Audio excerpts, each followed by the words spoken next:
Okay, so we have ourselves a hexagonal prism, which is a prism in the form of a hexagon. Okay, so if you want to make a little sketch for this problem, we would draw a nice hexagon. Okay, we can draw it in perspective if you want or not. So 1, 2, 3, that's ugly, 4, 5, 6.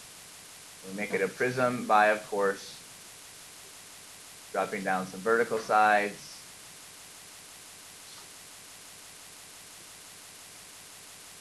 And then locking it in with some other sides. And here we have a hexagonal prism, so nicely drawn. And we know that the side length is 10 and it has a height of 20. Okay, and it's filled 75% with water. So 75% is right around here. So it must be an open top, maybe, I don't know, maybe it has fish in it. That would be kind of fun. Tight. So 75% of the way with water. So a rock with a volume of 1,300 cubic centimeters is gently dropped into the water. We'll put a rock in here. Goes to the bottom.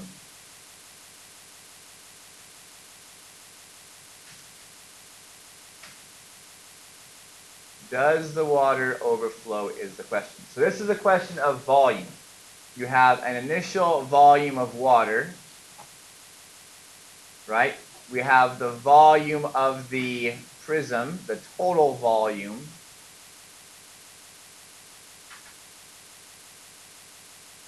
And then we have the volume of the rock. Volume of rock. Which we know is 1,300 cubic centimeters. So, does the volume of the water plus the volume of the rock exceed the volume of the prism? Okay, that is the question that we're trying to answer. So let's find the volume of the water. So the volume of water is area of our base, which is a hexagon, times the height, which is 75% of 20. Okay, 75% of 20 is the height of your water. If it were actually 20, that would be the entire thing. Okay, so there's lots of formulas to find the area of your base, which is a hexagon. I'm going to use a pretty special one. Okay, which is 3 times the side length squared times the square root of 3, all divided by 2. So I'm going to use that as the area for my hexagon.